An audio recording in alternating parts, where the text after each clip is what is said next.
नमस्कार। आज हम बात करेंगे एक बीमारी के बारे में जो सांस की नली में हो जाती है, जिसे ट्रैकियल ट्यूमर्स कहते हैं।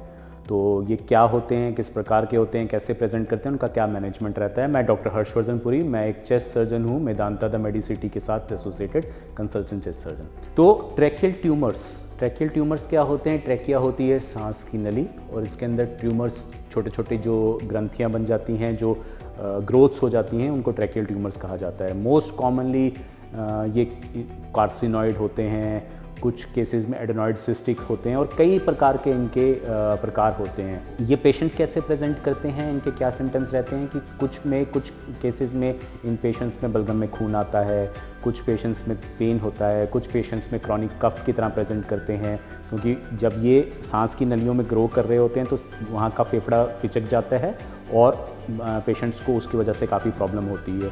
तो कई प्रेजेंटेशंस होते हैं इन पेशेंट्स के डिफरेंट तरीक़ों के।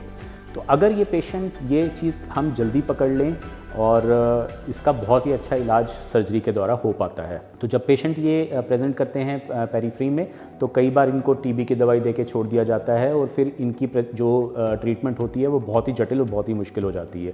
बट अगर ये पेशेंट हमारे पास अर्ली स्टेज में आ जाएँ, जब ये बीमारी जस्ट स्टार्ट हुई होती है और फेफड़े के ऊपर इसका कोई बहुत ज़्यादा असर नहीं हुआ होता, तो हम इन पेशेंट्स को कुछ टेस्ट किए जाते हैं जिससे हम इसका डायग्नोसिस बना सकते हैं। तो मेन टेस्ट क्या रहते हैं? मेन टेस्ट रहते हैं ब्रोंकोस्कोपी और सीटी स्कैन। ब्रोंकोस्कोपी करके हम ब्रोंकोस्कोपी क्या होती है कि नाक से या मुंह से एक एंडोस्कोप डाला जाता है, एक ब्रोंकोस्कोप डाला जाता है, और उससे देखा जाता है ये ट्यूमर कहाँ पे सिचुएटेड है, इसका साइज़ कितना है, और नॉर्मली कई बार इससे बायोप्सी ले ली जाती है, जिससे हमें प्रकार पता चलता है इस ट्यूमर का, और हम उसका ट्रीटमेंट को डिज़ाइन कर सकते हैं, सोच सकते हैं। तो उसके बाद एक सीटी स्कैन किया जाता है ये देखने के लिए कि ये ट्यूमर कहाँ फैला हुआ है और इसका एनाटॉमिकल लोकेशन क्या है, और दूसरी चीज़ कि फेफड़े पे इसका क्या असर है, कि क्या कहीं फेफड़े के अंदर बहुत ज़्यादा इसका फैलाव तो नहीं है। जो बेस्ट मैनेजमेंट इन ट्यूमर्स का रहता है वो रहता है सर्जरी में क्या किया जाता है कि जिस भी सांस की नली के एरिया में ये ट्यूमर होता है उसको काट के दोबारा वापस जोड़ दिया जाता है। अगर ये मेन सांस की नली में होता है तो मेन सांस की नली को काट के दोबारा जोड़ दिया जाता है, और अगर ये फेफड़े के किसी पेरिफेरल नली में होता है तो उसको काट के फेफड़े का वो हिस्सा निकाल के जो बाकी हिस्सा बचा होता है वो मेन सांस की नली के साथ जोड़ दिया जाता है, जिसको स्लीव ऑपरेशन कहते हैं।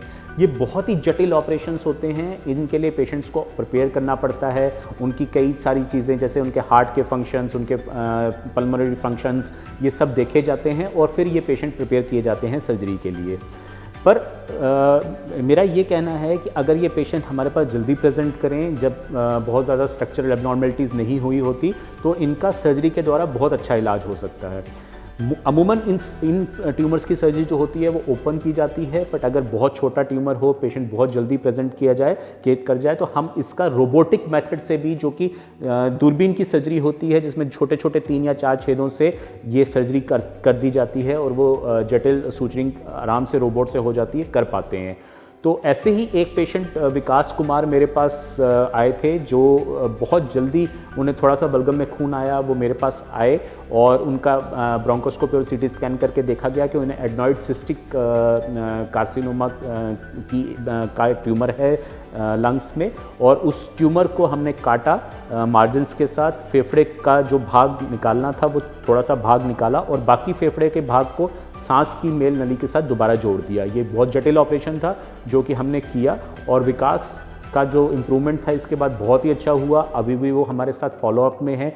इसका फॉलोअप 3 महीने, 6 महीने, 1 साल, 3 साल और 5 साल पे होता है, जो कि हर केस में हम करते हैं। और देखा गया है कि अगर सर्जरी अच्छी तरह हो जाए, बहुत ही तरीके से हो जाए, तो ये पेशेंट बहुत अच्छी तरह इम्प्रूव करते हैं। नमस्कार, मेरा नाम विकास कुमार है। 2019 में मुझे एडेनोइड सिस्टिक कार्सिनोमा डिटेक्ट हुआ था।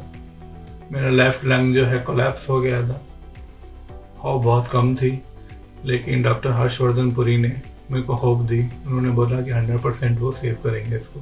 मेरी सर्जरी हुई और वो सक्सेसफुल रही, और आज मैं आपके सामने हूँ 100% fit and fine. Thank you sir for saving my life. धन्यवाद। अगर आपको ये वीडियो पसंद आया है तो इसे लाइक करिए, चैनल को सब्सक्राइब करिए और बेल आइकन को प्रेस करिए, जिससे कि आपके जो चेस्ट सर्जरी के हम वीडियोस बनाते हैं वो जल्दी से जल्दी आपके पास पहुंच पाएँ।